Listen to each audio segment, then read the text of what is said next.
자, 오늘부터 우리 출애굽기 두 번째 단락입니다. 13장부터서 18장까지가 순례자가 된 이스라엘이죠. 그래서 출애굽을 하고 난 이후에 홍해를 건너서 시내산까지 이르는 이 여정을 13장에서 18장까지 기록하고 있습니다. 그리고 이제 19장에서 24장까지는 시내산 산 아래 머무르면서 하나님과 언약을 맺는 과정이 나옵니다. 그리고 난 다음에 성막이 펼쳐지죠. 그래서 어떤 영적인 안목에서 보면 성막은 그 하나님과 이스라엘 백성이 함께 머물러 사는 공간, 그래서 신혼 살림집 뭐 이렇게까지 표현을 해봤습니다. 그리고 시내산에서 언약을 체결한 과정은 결혼 예식을 올리는 거. 그래서 지금 이 출애굽을 해서 홍해를 건너 시내산까지 이르는 이 과정은 상당히 이제 그 주님의 신랑 예수의 신부된 교회로 이제 단장대제가 성숙해 가는 과정, 뭐 이렇게까지 또 생각해 볼 수 있어요. 그러니까 이 부분이 상당히 13장에서 18장까지가 영적으로 의미가 깊습니다. 13장에서 18장까지 순례자가 된 이스라엘. 그래서 순례자라는 개념에서 순례자는 이제 목적지를 향하여 길을 가는 나그네이면서도 그 목적성을 가지고 가는, 그게 이제 일종의 순례자라는 표현을 할 수 있는데,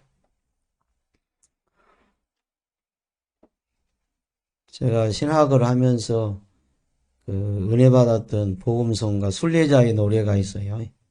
아시죠? 저 멀리 배는 나의 시원성. 우리 조용히 한번 불러보실까요? 저 멀리 배는 나의 시온성, 거룩한 곳 아버지 집, 내 사모하는 집에 가고자 한밤을 세웠네. 저 망망한 바다 위에 이 몸이 상할지라도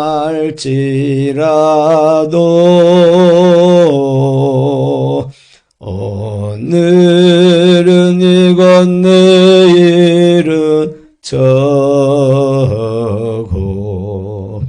주 복음 전하리.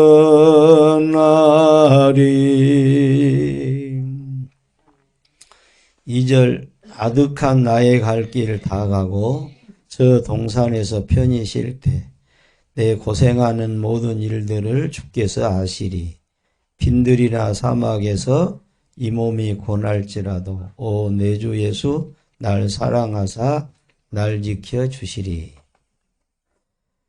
오늘날 우리 신앙의 이 순례자의 자세, 순례자의 모습이 많이 사라졌다고 봐도 과언이 아니에요. 그저 안주하고 머무르고 그러고 살고 싶고, 그래서 할 수만 있으면 조금 더 좋은 집에 들어가서 좀 살고 싶고 그런 마음이 우리에게 다 있습니다.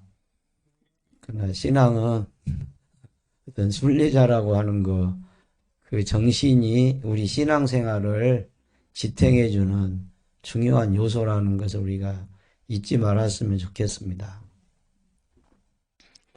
자, 우리 교재 62쪽에 이제 13장에 공부가 나오는데요. 63쪽을 보시면, 자, 구원의 감격은 잠시뿐, 이제는 광야길에 들어서게 됩니다. 광야의 길이란 만만한 여정이 아니었습니다. 쉬운 길이 아니라 어려운 길이었습니다. 우리가 예수님 처음 만났을 때 그 구원의 감격이 있었습니다. 그러나 그 감격이 계속 그 감격 그대로 가지고 가지지 않죠. 이제 신앙생활이 본격적으로 시작될 때 여러 가지 상황들과 일들을 우리가 대면하게 되고 만나게 됩니다. 구원받은 사람이라고 해서 고생 끝, 행복 시작이 곧장 전개되지 않습니다. 광야길에 들어선 이스라엘 백성들의 여정에 보면 진퇴양난의 그 난제들이 앞을 가로막고 있었습니다. 그럼에도 불구하고 하나님은 그들을 광야길로 인도하신 의미가 있는데, 연약함을 알고 사랑으로 예비하신 주님의 길이라는 것을 깨우치고자 했던 것이고, 하나님 함께 하시며 인도하시는 훈련의 길이었던 것이고, 또 우리 편에서의 그 응답과 책임으로 성숙해져가는 과정이 광야의 여정이었다 하는 것을 알게 됩니다.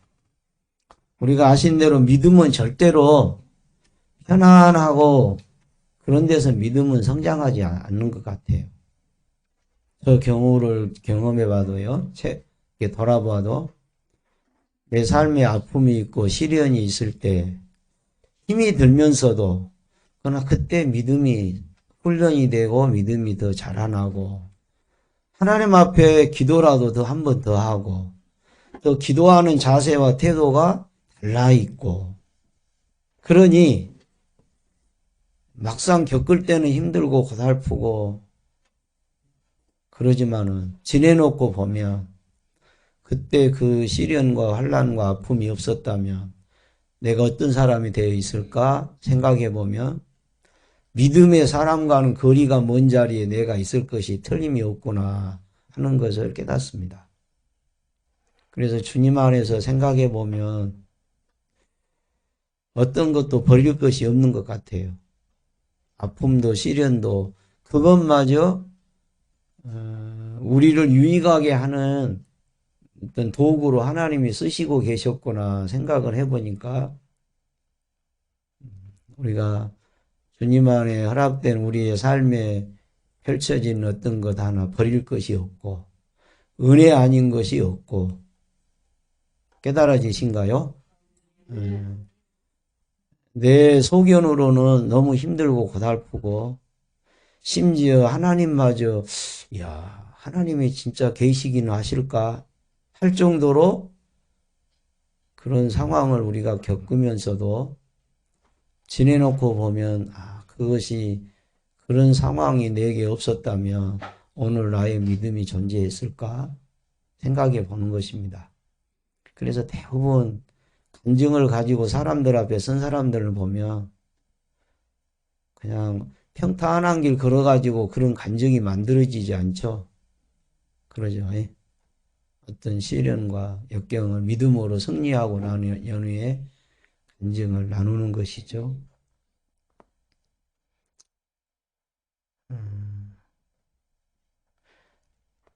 저는 감히 이렇게 고백하고 싶습니다. 뭐냐 하면, 나에게 예수님이 안 계셨다면 나는 지금 이 세상 사람이 되어서 살아가고 있을까?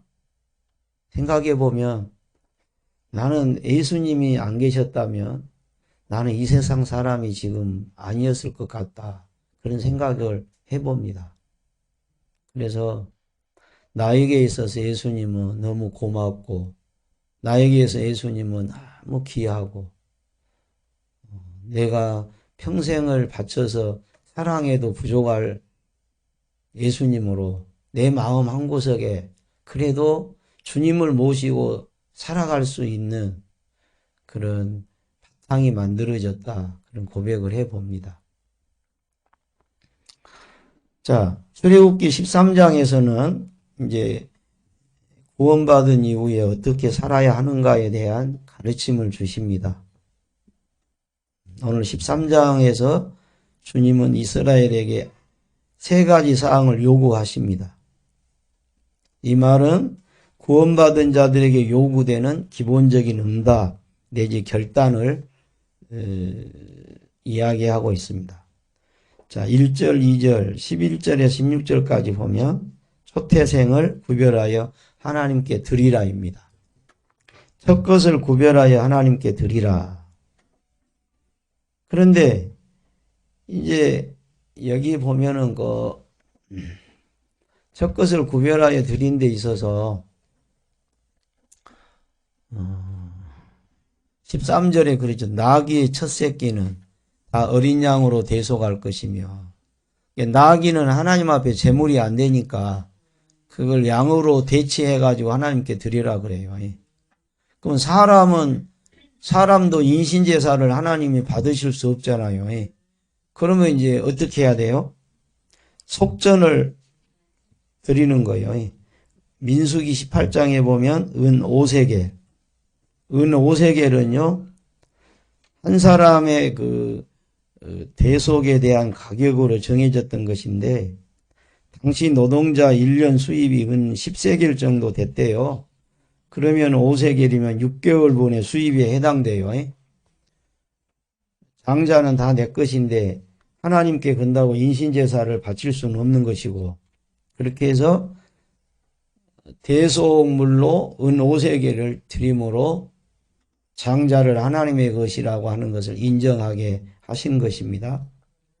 이걸 오늘날 적용하고 해석해 보면 64쪽에 하나님의 백성들은 자신의 첫 것에 대한 구별을 통해 하나님을 섬겨야 한다는 가르침이 나옵니다.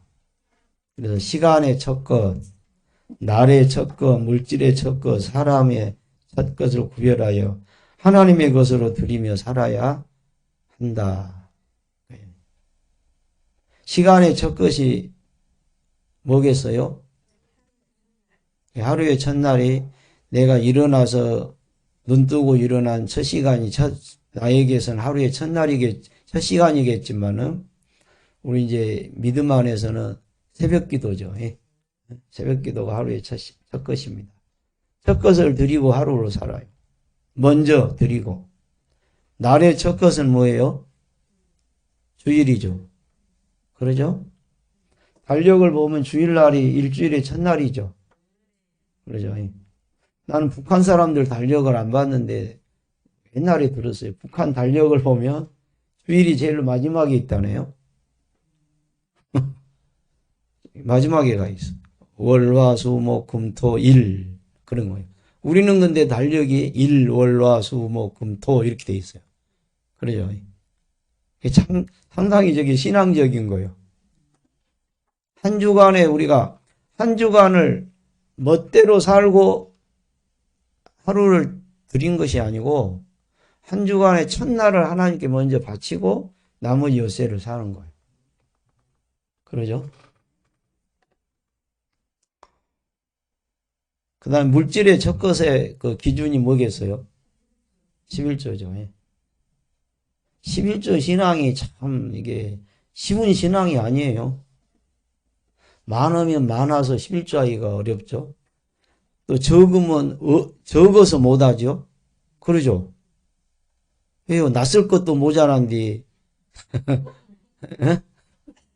그러죠. 근데 이게 그러면 적정선이 어디가 있을까요? 참 그것도 애매한 거예요. 한 달 생활비가 4인 기준으로 우리나라 GDP인가 생각하면 3만 달러라고 하면 4인 가족이면은 1년에 얼마를 수입해야 되는 거예요? 평균 1억 2천이죠. 3만 달러. 그런가요? 3, 4, 12. 1,000원으로 계산해서 그래요. 1달러. 근데 실제로 1,200원 정도 되니까 1억 한 3천 정도 벌어야만이 우리 지금 GDP 평균이 돼요. 그러나 일반 서민들이 4인 가족이라고 1억 3천 법니까? 어림도 없죠. 잘 사는 사람은 한없이 잘 살지만은 못 사는 사람은 그러니까 11조 한다는 것이 없으면 없어서 힘들고 많으면 또 많아도 11조 하기가 겁나요. 그러잖아요. 1,000만 원을 수입을 하면 100만 원씩을 해야 될 거 아니에요. 믿음이 좋을 때 그 말이고 좋다 그런 것이고 어? 그러니까 나는 교인들을 위해 기도할 때 해줄 때 그렇게 해요. 하나님 많이 벌어서 더 많이 헌금하며 살도록 복 주세요. 근데 시험에 들면 이게 많아지면 11조하기가 어렵다고요.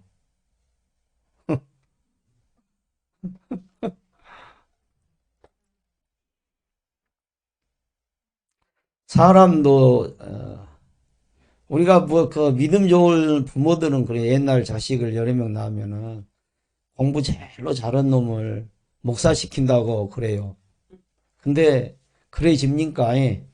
공부 잘한 놈 뭐 저 의사 만들라 그러고 뭐 만들라 그러고는 수능에도 변변찮게 떨어지기도 하고 재수도 하고 아니 너는 하나님의 뜻이 신학이나 해라인가 보다. 그래서 신학을 가라고 정말로 서울대 법대를 갈 만한 실력인데도 야 너는 하나님께 바쳐야 된다. 하나님 신학을 가서 목사가 되거라.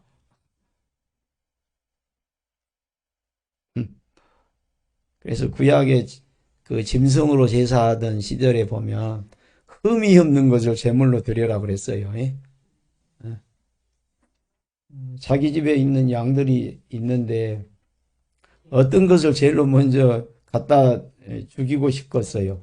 버리고 싶겠어요. 버지 몰라가거나 다리가 절거나 어차피 잡을 놈은 거 재물은 어차피 잡아서 재물 되는 것이니까 미나 가서 죽어라. 그리고 우스갯소리 어떤 분이 소 2마리를 키웠대요. 송아지를 데렸대. 그래서 한 마리는 하나님 소, 한 마리는 내 소 그랬대요. 근데 한 중간쯤 켜다가 소 한 마리가 죽었대요. 네. 소막을 들여다보니 아이고 하나님 서가지고 그렇네. 어? 하나님 서가지고 그렇네 이거 어쩔까? 표시도 안 해놨는데 내 손은 살고 하나님 서가 죽었어.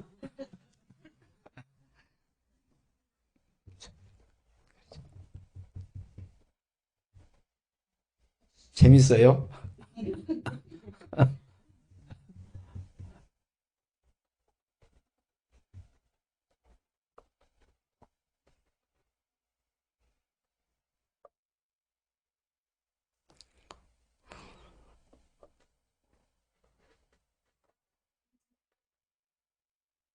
첫 것을 하나님께 드리는 거, 구원받은 이후에 하나님 우리에게 요구하시는 것이 되고 우리가 믿음으로 살고자 하는 사람의 결단이고 응답이어야 한다 하는 것입니다. 두 번째, 무교절을 지켜라. 그래서 무교절. 무교절에 대해서 제가 그 절기를 도표로 레위기 23장에 나온 여호와의 절기가 나오는데 여기에 무교절이 나와요. 그래서 이 도표를 아예 그냥 만들어서 드립니다. 자, 6월절은 예수님에게는 십자가의 죽으심이죠. 우리 교회에는 어떤 의미로 다가와요? 제 문제 해결받는 거예요. 그 다음에 무교절은요, 예수님에게는 무덤에 묻히심이고, 우리는 자기 자신을 부인한 삶을 이야기하는 거예요. 소실절은요, 예수님에게는 부활하심이고, 우리에게는 새 사람, 변화된 삶을 이야기한다. 실칠절은 오순절이라고도 해요. 또 맥추절이라고도 해요. 근데 승천하심이 예수님에게는 이 칠칠절은요, 왜 오순절이고 칠칠절이냐 하면 6월절이 지난 7일에가 지난 다음에 절기예요. 칠칠절이에요. 그리고 그 다음 날이 50일이에요. 오순절이에요. 그래서 승천하심, 우리에게는 성령 충만함. 오순절에 성령 충만이 사도행전에 임하죠. 나팔절은 예수님에게서는 다시 오심이요, 재림이요. 우리에게는 복음의 증인된 삶을 이야기합니다. 속죄일은 주님은 심판하시는 거예요. 심판장이 되셔서. 심판받는 날 우리는 어째요? 구원을 확증하고 상급을 받아요. 초막절, 장막절은요, 주님의 통치하심, 우리에게는 하나님 날 유업으로 얻음을 이야기해요. 신약의 골로새서 2장 16절, 17절을 그 밑에 적어놨는데 읽어봅시다. 그러므로 먹고 마시는 것과 절기나 월삭이나 안식일을 인하여 누구든지 너희를 편nom하지 못하게 하라. 이것들은 장래일의 그림자이나 몸은 그리스도의 것이니라. 몸은 절기의 실체는 예수님이에요.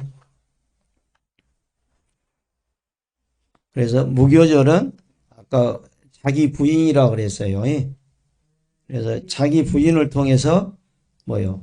무교절은 문자적으로 밀가루를 그 누룩을 넣어가지고 부풀게 한 다음에 빵을 만들어 먹는 것인데, 무교절이란 말은 누룩을 넣지 말고 반죽을 밀가루 반죽 해갖고 그냥 빵 먹는 절기예요. 그러니까 무슨 맛이 있겠어요?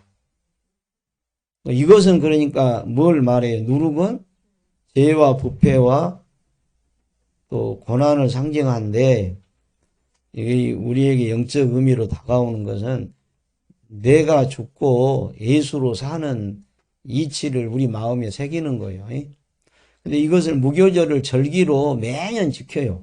아니, 6월절도 지켜야 되듯이.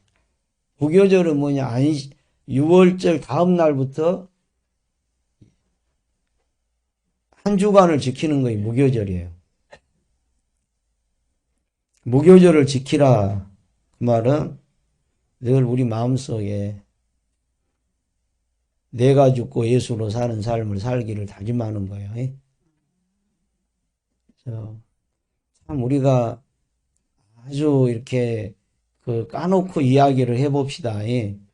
정말로 우리의 삶에서요, 예수 믿을 바에는 우리가 내 인생의 전반의 주인으로 예수님 모시고 살아야 돼요, 우리가. 나는 그러면 뭐예요? 주님의 종으로 사는 거예요. 그것이 신간 편한 세상이에요. 근데 우리가 왜 인생이 힘들고 고달픈지 아십니까? 내가 주인 노릇 하려고 하니까 그래요. 그러니까 인생이 그렇지 않아도 힘든 인생인데 더 힘든 거예요. 내가 주인 노릇 하지 말고 예수님을 주인으로 딱 모셔불고 우리가 살자고요. 그래야 우리의 인생이 가벼워요. 수고하고 무거운 짐진 자들아 내게로 오라. 내가 너희를 쉬게 하리라. 나는 마음이 온유하고 겸손하니 내 멍에를 메고 내게 배우라. 그리하면 쉼을 얻으리라. 그러니까 우리가 주님의 종으로 사는 것이 쉽지 않으니까 그것 종으로 사는 그것이 멍에일 수 있어요. 그러나 내 멍에는 쉽고 가볍대요. 왜요? 아니 주인 노릇 안 하는데 신간 편쳐. 그래요 안 그래요? 내가 주인 노릇 하기 때문에 내 인생이 너무 열받는 거예요. 힘든 거예요. 자, 주인 되어 살지 않기로 다짐합시다. 네? 내 인생의 주인이 누구라고요?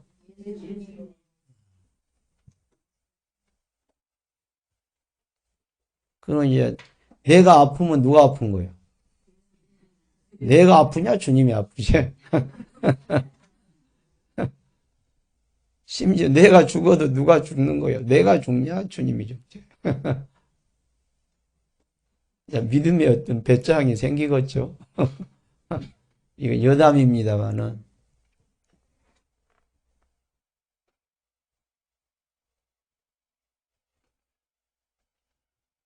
말을 안 듣는 자식이 있어. 엄마가 얼마나 화가 났더니 해초리로 두들겨 팼어.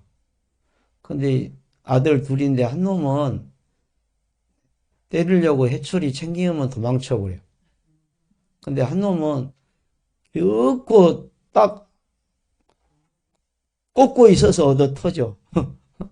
도망을 안 가.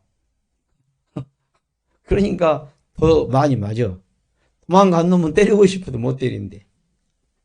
그러니까 막 속이 천불이 난 뒤 뻣뻣하니 서 있으니까 막 천불 날 때 막 좀 때려. 그래도 엄마 마음이 어째요? 때리고 나면 마음이 아프죠. 근데 그놈이 왜 그렇게 버티고 서 있는지 알아요? 네 새끼 죽지 내 새끼 죽냐? 알아서 해라. 네 새끼 죽이려면 죽여라.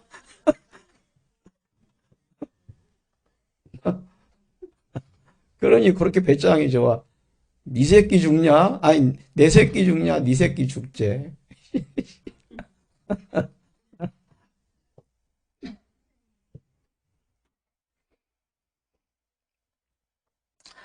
자, 17절에서 22절 구름기둥과 불기둥의 인도함을 받으라. 불기둥과 구름기둥의 인도함은 이스라엘 백성들에게서는 실제적인 거였어요. 뭐냐 하면 낮에는 뜨거운 불볕이 밤에는 뼈를 에이는 추위가 그 광야의 기원이에요. 기원입니다. 그래서 하나님이 밤에는 불기둥으로 그들을 따뜻하게 하시고 장렬한 태양빛에 보호하려고 낮에는 구름기둥으로 그들과 함께 해주셨어요.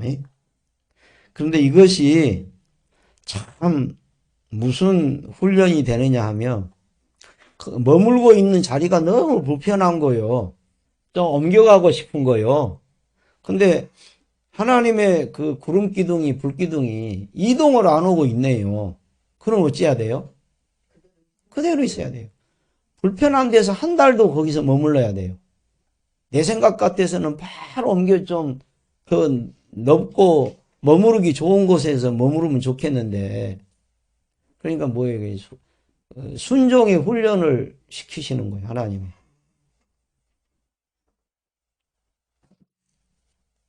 그래서 오늘날도 광야와 같은 세상에서 인생 나그네 길을 가고 있는 우리들 하나님은 말씀과 성령으로 우리를 인도하시는데 적용하면 불은 성령의 역사하심, 구름은 말씀의 인도하심 뭐 이렇게 우리가 이제 가지고 와서 생각을 해봐요. 그래서 하나님의 인도하심을 성경의 몇 구절을 제가 적어놨습니다. 한번 제가 장절을 댈 테니까 본문은 여러분 읽으십시오. 요한복음 16장 13절 말씀.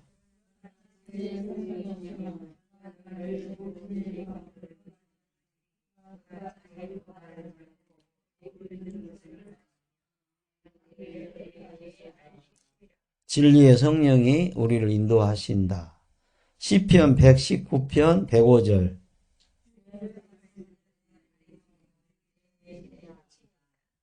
요한복음 14장 26절.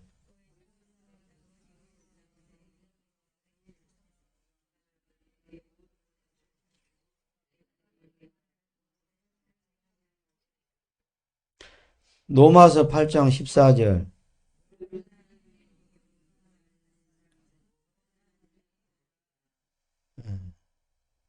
무릇 하나님의 영으로 인도함을 받는 사람은 곧 하나님의 아들이라. 아들도 아들 나름이에요. 그러죠? 영접하는 자, 곧 그 이름을 믿는 자들에게 하나님의 자녀가 되는 권세를 주셨다. 그때 아들은 이제 신분상 아들이 된 거예요. 근데 여기서 로마서 8장 14절 아들은요, 명분상 아들만이 아니고 아들다운 아들이 되는 거예요. 그게 뭐예요? 하나님의 영으로 인도함을 받는 사람. 곧 하나님의 아들이라. 아들이라 그래서 다 똑같지 않아요. 사람이라고 그래서 다 똑같지는 않아요. 그러죠. 시편 48편 14절.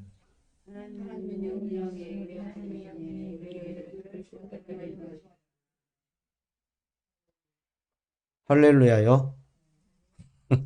언제까지 인도하셔요? 죽을 때까지. 죽을 때까지만 인도하시면 되지 뭐. 예. 어?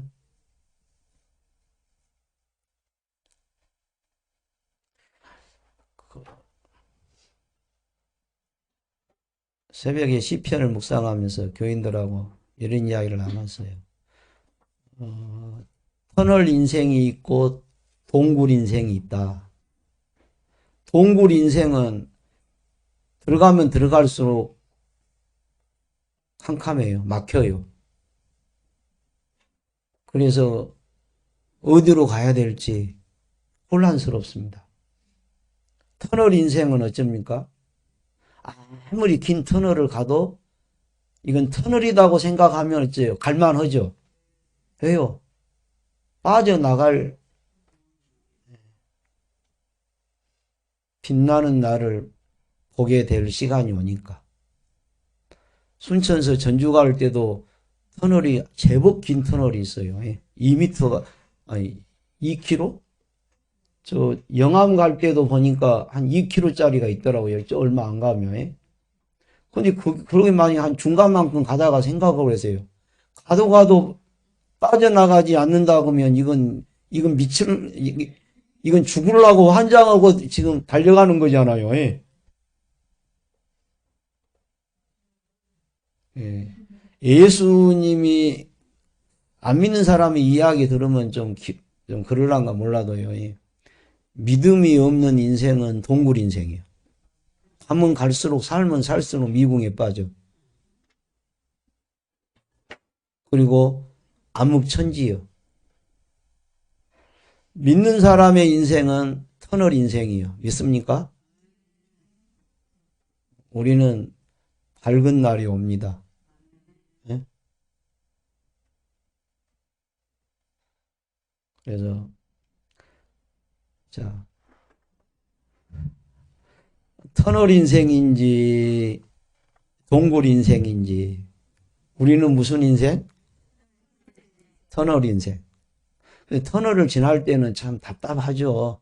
그러나 소망을 갖는 거예요. 네? 빠져나갈 소망이 우리에게 있어요.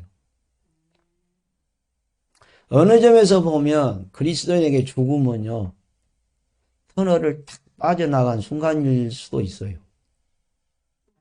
광명의 세계로, 빛의 세계로, 영광의 세계로, 영원한 세계로, 부활의 세계로 나아가는 거예요. 믿습니까? 근데 터널을 지날 때도 주님이 어찌신다고. 우리를 그 순간에도 인도하고 계신다고. 근데 주변이 캄캄하니까 안 보인 것 뿐이에요. 그게 하나님도 안 보이고 캄캄하죠.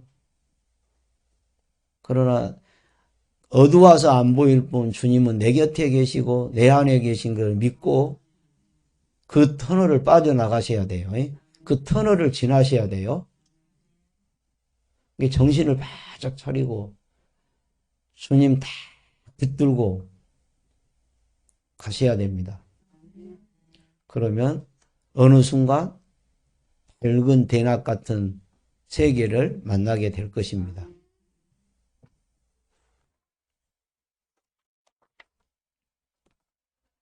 세 가지 66쪽 그 세 가지를 잊지 맙시다. 무교절, 죄로부터 단절, 조태생, 하나님을 나의 삶의 주권자로 인정하는 것. 셋째, 구름기둥과 불기둥의 인도를 받는 것. 범사에 하나님의 인도하심을 믿고 복종하고 따르는 것. 사실 이것만 딱 되면 우리가 뭔 걱정이 있겠어요. 아까 주도권을 주님에게 넘겨놓고 살면 망고에 걱정할 것이 없지. 아니 우리가 생각하면 왜 근심과 걱정을 하는가? 왜 절망과 낙심을 하는가? 왜 불안과 두려움에 떨어야 하는가? 내가 주인 되고 내가 내 인생을 내가 책임지려고 하니까 그렇게 힘든 거예요. 주님께 다 맡기고 따라가면 돼요. 그러려고 예수 믿은 거예요, 우리가. 뭐 폼 잡으려고 예수 믿은 거 아니죠. 그러죠. 종교난에 쓰려고 교회 나옵니까? 종교난에 쓰려면은 교회 안 나와도 쓸 수 있어.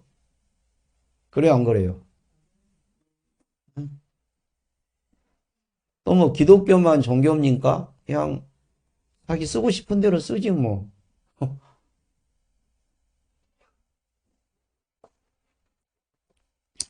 14장 홍해 건넌 사건이 나옵니다. 이게 홍해 건넌 사건이 참 하나님이 허락해서 하나님이 인도해서 나온 길이요. 근데 뭘 만나? 홍해를 만났어요. 근데 홍해만 만났느냐? 뒤쫓아 애국 군대가 쫓아와요. 중무장을 해서 병거 600승을 대동하고 쫓아옵니다. 근데 나중에 보면 이제 10개라는 영화를 보면 알 수 있지만은 이스라엘 백성들이 하나님의 은혜로 기적같이 바다에 길이 나죠. 이스라엘 백성 다 건너니까 뒤쫓아온 애국 군대가 뛰어들죠. 병거, 마차들이 막 뛰어듭니다. 그런데 모세가 지팡이로 손을 내밀어 바다를 향하여 내밀 때 물이 그 벽이 됐던 물들이 다 쳐져버려요, 순간에. 그래서 다 수장이 되죠. 역사가들은 말합니다. 바로 왕이 강팍해가지고 하나님이 허락한 출애굽의 역사를 하나님의 역사를 막아서려고 하는 자가 결국 망하는 거예요. 하나님을 이기려고 하면 되겠습니까? 그래서 그때 병거 600승이 수장됐다고 하는 것은 오늘날로 하면 새 신의 전투기가 600대가 단숨에 사라진 것과 맞먹는데요. 그때 군사력으로 치면. 그래서 애굽이 고대 국가에서는 애굽이 굉장히 그 선진국인데 문명 국가인데 제국의 꿈을 접어야 했대요. 그때 군대를 한꺼번에 새 첨단의 군 무대를 한꺼번에 잃어버린 거예요. 바로 왕이. 그래서 제국의 꿈을 접어야 했답니다. 뭔 말인지 아십니까? 하나님의 역사를 정면으로 대적하고 나서면 망하는 거예요. 보기 좋게 망하는 거예요. 이스라엘 백성들은 이제 앞에는 홍해가 가로질러 있죠. 뒤에는 애국 군대의 말발굽 소리가 막 들려오지요. 새 같으면 날개를 달고 날아가겠는데 두더지 같으면 땅을 파고 겨 들어가겠는데 이러도 저도 못 오잖아요. 진퇴양난이잖아요. 이때 본능적으로 하나님 앞에 막 부르짖어요. 근데 뭐 부르짖다가 뭐 아무것도 환경이 안 바뀌잖아요. 그러니까 뭐 두려움에 떱니다. 바로 또. 그러다가 눈에 보이는 것은 모세잖아요. 모세를 향해서 막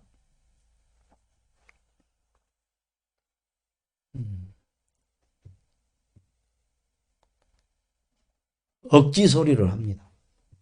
그리고 원망 불평을 늘어놓습니다. 그게 11절 12절이에요. 그들이 또 모세에게 이르되 애굽에 매장지가 없으므로 당신이 우리를 이끌어내 이 광야에서 죽게 하느뇨. 어찌하여 당신이 우리를 애굽에서 이끌어내 이같이 우리에게 하느뇨. 우리가 애굽에서 당신에게 고한 말이 이것이 아니뇨. 이르기를 우리를 버려두라. 우리가 애굽 사람을 섬길 것이라 하지 아니하더뇨. 애굽 사람을 섬기는 것이 광야에서 죽는 것보다 낫겠노라. 막. 제가 출애굽할 때 그랬죠.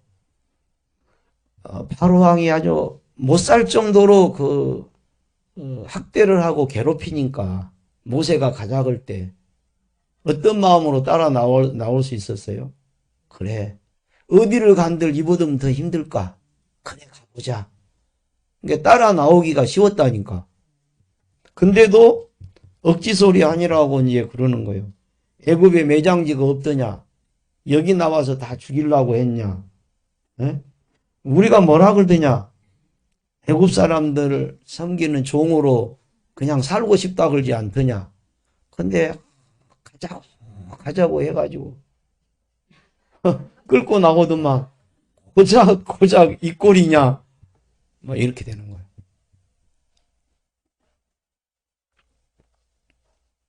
모세가 영적 기도력을 발휘하죠. 13절 67쪽에 읽어봅시다. 시작. 가만히 있어서 여호와께서 오늘 너희를 위하여 행하시는 구원을 보라. 너희가 오늘 어찌하냐.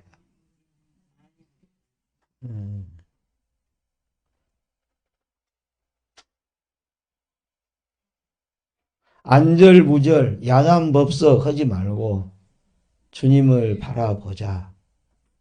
바라보면 의지하라는 뜻입니다. 신뢰하라는 뜻입니다. 소망하라는 뜻입니다. 간구하라는 뜻입니다. 기다리라는 뜻입니다. 참 이게 어렵죠. 지금 당장 지금 죽겠는데 기다림은 신앙적으로 어떤 의미일까? 무작정 기다린 것이 아니에요. 하나님의 약속을 믿고 기다린 거예요. 세월이 간다고 문제가 해결된 거 아니에요. 세월이 간다고 되는 것이 아니에요. 기다림은 하나님의 때가 있음을 믿는 거예요. 또 그리고 기다릴 수 있는 것은 뭐예요? 궁극적인 승리를 믿는 것이에요. 그러니까 기다릴 수가 있는 거예요. 그래서 내가 돛담배 그럼 14절에 그러죠. 여호와께서 너희를 위하여 싸우시리니 너희는 가만히 있을지어다. 가만히 있으라는 의미를 제가 설명을 드린 겁니다. 돛담배를 아시죠? 동력선이 아니에요. 돛이 있어서 바람이 불 때 항해를 해요. 옛날 제가 한번 텔레비전에 나왔던가 200일을 걸려서 5대양을 지나서 돛담배로 세계 일주를 하는 한국 사람이 있었어요. 돛담배의 돛은 생명과 같죠. 이분에게 들은 이야기를 제가 써놓은 거예요. 풍랑이 정말 심해지면 이 돛을 찢어버린대요. 바람이 심할 때는 이 돛대 때문에 오히려 바람을 받아가지고 기우뚱거리죠. 그 돛대에 뿌리가 빠지면 배 밑창이 열립니다. 돛은 돛대라고 하는 것이 배 밑창까지 연결되어 있어요. 그 위에 천이나 이런 걸 들여서 바람을 맞으면서 이제 가는 거예요. 풍랑이 심하면 나중에는 밧줄도 다 버리고 배를 가볍게 해야 한다고 그럽니다. 바람 부는 대로 결국 물결 치는 대로 맡기는 거예요. 포기하는 것 같지만 이것이 오히려 사는 길이 돼요. 이와 같이 사람이 어지간한 어려움의 때에는 자기 노력으로 이겨보려고 하고 자기 생각으로 해결해보려고 하지만 그러다가 이제는 감당할 수 없다 싶을 때 포기하고 하나님께 맡기는 법을 배우게 됩니다. 두 손 들고 주님께 맡기면 거기에 길이 있습니다. 정말 어려울 때는 가만히 서서 하나님의 인도를 바라보아야 될 때입니다. 가만히 서서 하나님의 섭리를 바라보고 가만히 서서 하나님의 역사하심을 바라보고 가만히 서서 하나님의 크신 손길을 바라보아야 하는 것입니다. 하나님만 바라보던 모세와 백성에게 하나님 말씀이 들려와요. 모세의 손에 들려진 지팡이를 내밀면 바닷물이 갈라진다고 말씀을 하세요. 그리고 또 애굽 군대가 물속으로 뛰어들 때 지팡이를 들어 바다에 내밀면 물이 합쳐질 것이라고 말씀하세요. 그렇게 해서 홍해 사건이 일단락됩니다. 홍해 건너는 사건을 사도 바울은 고린도 10장에서 세례라고 하는 것으로 의미를 부여합니다. 세례는 두 가지 측면이 있습니다. 하나는 옛사람이 죽었다는 것을 확인하는 의식입니다. 그러죠? 다른 하나는 새 사람으로 산다는 의미가 있습니다. 왜요? 원래 물세례예요. 물에 완전히 잠길 때 나는 죽어본 거예요. 근데 다시 살아난 것은 새 사람으로 산 거예요. 옛날 사람은 아니고 새로운 사람으로 살아났다는 뜻이에요. 홍해 사건을 세례 사건에 연결시켰어요. 사도 바울이요. 그래서 우리가 하나님이 왜 홍해를 건너게 했느냐는 거예요. 이해가 되시죠? 애굽에서의 삶의 방식을 완전히 버려버리고 하나님의 백성으로서의 삶의 방식을 새롭게 갖고 살아라는 그 자리가 홍해 걷는 사건이에요. 의미가 그렇게 되는 거예요.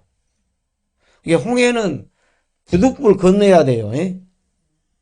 우리가 세례는 받아야 돼요. 우리가 의식적인 세례, 교회 예식으로서 세례 받지만 의미적인 세례를 받아야 돼요. 그러죠? 심지어 날마다 세례 받는 자로 살아야 돼요. 우리는. 종교 의식으로는 세례를 한 번 딱 받지만은 우리 삶에서는 날마다 세례 받는 자로 살아야 돼요. 그 말은 나는 죽고 예수로 사는 삶을 살아야 되는 거예요.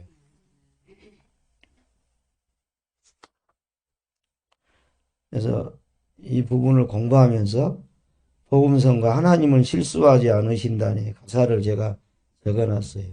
이 부분을 읽고 나머지 주님 바라보기 요 부분은 그냥 여러분들이 읽고 소화를 하십시오. 그 주님 바라보기에서요. 이분 이야기가 참 의미가 있어서 내가 적어놨어요. 72쪽 73쪽에 보면 유용모 선생님 이분은 이렇게 눈에 보이는 교회를 인정하지 않았던 분이거든요. 눈에 보이는 교회 그냥. 그래서 이분은 이런 말을 했어요. 이분이 국어에 능통하신 분이라 땅이란 단단하다에서 왔다는 것이다. 돈은 어디서 왔어요? 돌고 돈다 그래서 돈이요. 돈은 돌아요. 예. 심지어 나한테 들어오면 내가 스마트폰으로 손가락 깎았다고 하면 저기 남태평양 바누아투에 있는 선교사한테 돈이 확 날아가 본다니까요. 도는 정도가 아니라 날아가 버려요. 날아가 버려요.